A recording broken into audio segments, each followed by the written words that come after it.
المطبخ العالمي من ARB.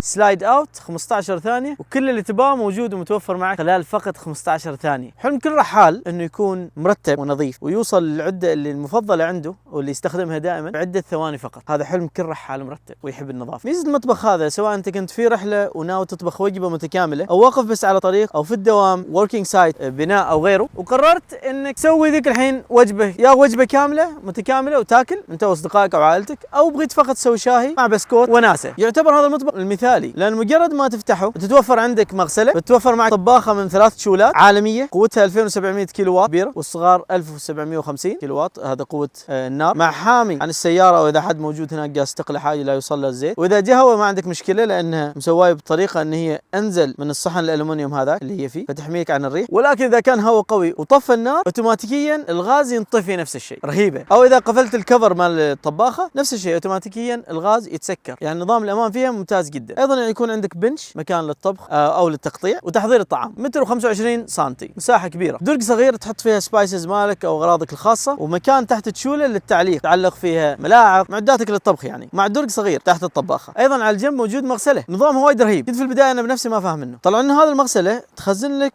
لين 15 كيلو من الصحون والاكواب وغيرها اللي تغسلها، وفي مكان للملاعق والشوك عشان تنشفهم، تقدر تترسها ماي، درجه حرارته تتحمل لين 90 سيليزيه، وعاد تحط صحون فيها وتغسل هناك وتخليها داخل يعني عشان يسهل لك الغسيل. بعدين في فالف تنزل الماء خلاص وينشف، وكل شيء يكون. من الميزات اللي في المطبخ اللي ممكن صعب انك تحصلها في مطابخ اخرى انه سيلف ستاندينج، ما يحتاج مسند رجل بعد ما تسحبه، ما يحتاج مسند عشان تكون انه قوي، لا جدا قوي، يتحمل فوق 65 كيلو على البراد. تشوله مكان الطبخ تتحمل لين 20 كيلو، ومكان التقطيع وتحضير الطعام والصحون تجيب الشوربه وهذا وكذا يتحمل 30 كيلو. السلايد هذا وايد سبيشل لانك ممكن تستبدله مع درج عادي اذا تبغى مساحه اكبر للتخزين. طلعات العائله اللي فيها طبخ ولا الاصدقاء اللي فيها طبخ باغي توقفها لمده شهر او لمده اسبوع او لهذه الرحله خصيصا لانك رايح مثلا كروسنج ومغامره قويه وباغي بس ادراج زياده، ما باغي اكسس لمطبخ، بكل سهوله طلع درج المطبخ كامل تحطه في البيت، وتدخل الدرج الثاني اللي يشلل لك لين 100 كيلو، مساحته الداخليه 78 لتر ويتحمل الى 100 كيلو، هذا الدرج الفاضي اقصد. للمهتم بالمقاسات عشان تشيك موترك اذا يوسعه او لا، المطبخ 135 سم الطول وارتفاع 31 سم والعرض 50 سم، اما بالنسبه للوزن 89 كيلو ويتحمل فوق ال 65 كيلو. بكلمكم عن الطباخه والتشول الثلاثه بتفاصيل اكثر. 3 شولات، واحده كبيره وثنتين صغار. الكبيره 2500 كيلو واط، والصغار كل واحده 1750 كيلو واط. اذا النار عسفها الهواء يبند الغاز اوتوماتيكيا، اذا قفلت الغطاء نفس الشيء تبند اوتوماتيكيا. الجلاس تمبرد وقوي للغطاء، يتحمل الجليدر، يتحمل الاوفرود، ما عندك مشكله ابدا، لا تخاف عليه. الصحن اللي تحت شوله اللي ماسكنهن ستينلس ستيل وبعمق ذكي يخلي الهواء ما يضر النار، وايضا يساعدك لتنظيف اسهل واسرع لمكان تشول. تحت تشوله مكان للتخزين ومعاليق لادوات الطبخ الخاصه بك. الشبك العلوي يسمح لك تحط اي مقاس من مقاسات الابريق والصحون القدر وغيرها بدون ما تحاته صغر الحجم وانه بيطيح على الجنب او شيء. مكان التقطيع والتحضير لما تكون بطلنا فاتحنا مقاسه 100 متر و25 سم، والعرض ماله 48.5 سم ويتحمل لين 30 كيلو. اما الدرج الصغير عمقه 45 سم في عرض 34.5 وارتفاع 14 سم. كل القفول الموجوده هناك عشان تبطل الدرج باللون الاحمر، عشان اذا طلعت مع عائلتك او مع صديق غشيم وجاي يبطله يبين انه باللون الاحمر فيحصله بسهوله يعني. والجميل فيه انه اللاتش هذا يحتاج فقط يد واحده، يعني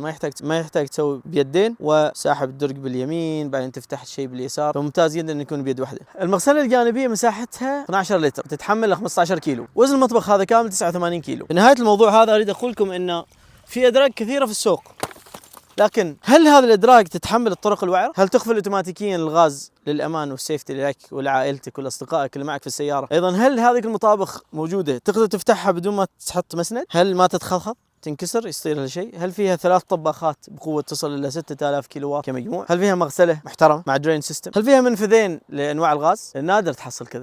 هذا المطبخ ريجد يتحمل الطرق الوعره، يتحمل كل مغامرات الاوفروديه، والسريع جدا 15 ثانيه كل شيء يفتح، والطاوله العلويه كلها ستينلس ستيل، فتقدر تطبخ تقص تقطع بدون ما تخاف على ان شيء من المواد الضاره تدخل في الاكل بعدين تاكلها انت. في نهايه الفيديو اريد اقول لكم ان الخيارات كثيره ولكن الجوده العاليه في عدد قليل من المنتجات، وهذا يبرر الوزن الوزن، يبرر لك المعدن المستخدم للتصنيع، يبرر لك طول والارتفاع ليش مسويه بهالطريقه وليش ما كذا. هذا كله يبرر يعني تكون لكل الطرق الوعره اللي انت تروحها، لكل الرحلات، ما يجلس يسوي لك خلاف وينكسر.